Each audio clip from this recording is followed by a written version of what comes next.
इसको थोड़ा सा देख लेते हैं, क्योंकि अगला जो चैप्टर है ना प्रत्यावर्ती धारा वाला है। तो हम लोग जनित्र पढ़े थे, जनित्र प्रत्यावर्ती धारा बनाता है, तो प्रत्यावर्ती धारा का मान कितना होगा उसके लिए हम यहाँ पर व्यंजक निकालेंगे। प्रत्यावर्ती धारा का उत्पादन होता है तो कैसे होता है। अभी आपको कुछ नहीं लिखना है, आप ये समझो कि हम उसमें आर्मेचर देखे थे। आर्मेचर बताए थे ना कि जब कुंडली बना करके एक रोटर लगा दें जिसके सहारे घुमाते हैं उसको हम क्या बोलते हैं, आर्मेचर। तो आर्मेचर का हम चुंबकीय फ्लक्स निकालेंगे, phi equal to NBA cos omega T. थोड़ा सा देखना कुछ चीजें इसमें आ गई हैं। फाई इक्वल टू हम पढ़े थे जो सूत्र है चुंबकीय फ्लक्स का, फाई इक्वल टू क्या होता है, BA कॉस थीटा।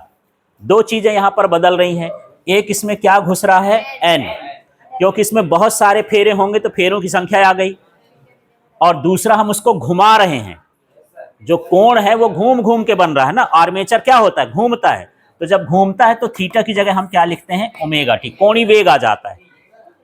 ठीक है, तो इस तरह से ये हो गया। अब हमको निकालना है प्रेरित विद्युत वाहक बल। फार्मूला देखो, E इक्वल टू माइनस डी फाई अपॉन क्या होता है, dt, E बराबर माइनस डी अपॉन dt। तो यहाँ फाई का मान रख देंगे, क्या है, NBA कॉस ओमेगा टी। तो मैथ्स वाले अवकलन पढ़े हो गए शायद, बताओ क्या आ जाएगा। हाँ थोड़ा बहुत पढ़े हो तो देखना, NBA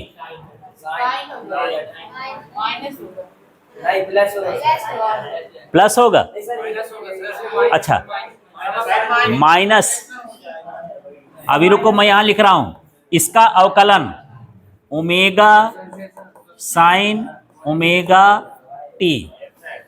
थोड़ा सा मैथ्स वाले असर कर रहे हैं, बाकी लोग नहीं कर रहे हैं क्योंकि पढ़े नहीं कि अवकलन होता क्या है।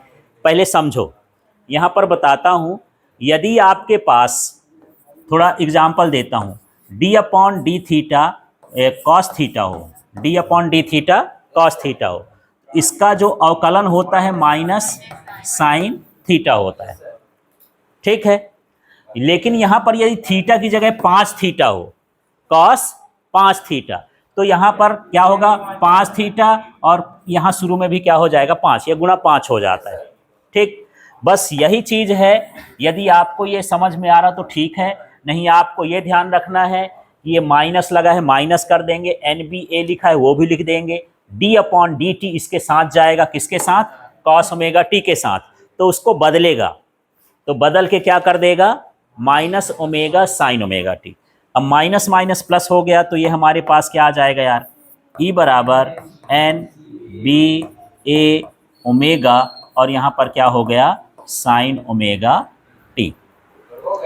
लेकिन आर्मेचर जब आप बनाए हो तो फेरों की संख्या एक बार बनाओगे तो आर्मेचर को बार बार खोलोगे नहीं, है ना। चुंबकीय क्षेत्र उसके अंदर चुंबक भी लगा दिए तो उसको भी बार बार ना खोलेंगे, उसका जो क्षेत्रफल है वो भी बार बार नहीं बदलेगा, और जो ओमेगा है वो भी बार बार नहीं बदलेगा। जैसे ये बोर्ड ही है मशीन से बना हुआ, इसका क्षेत्रफल फिक्स है, इसके अंदर जितनी धारा लेना है वो भी फिक्स है, जो इसके अंदर सर्किट लगा है वो भी फिक्स है, माने ये कांस्टेंट हो गया।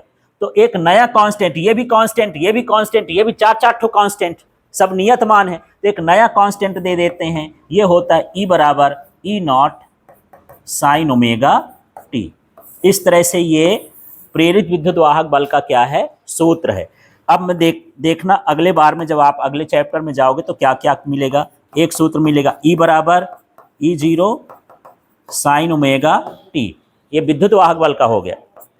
यदि विद्युत वाहक बल V लिख देंगे तो V0 साइन ओमेगा टी। यदि धारा के लिए लिखेंगे तो I बराबर क्या हो जाएगा, I0 साइन ओमेगा टी। ये किसके लिए है, विद्युत वाहक बल के लिए।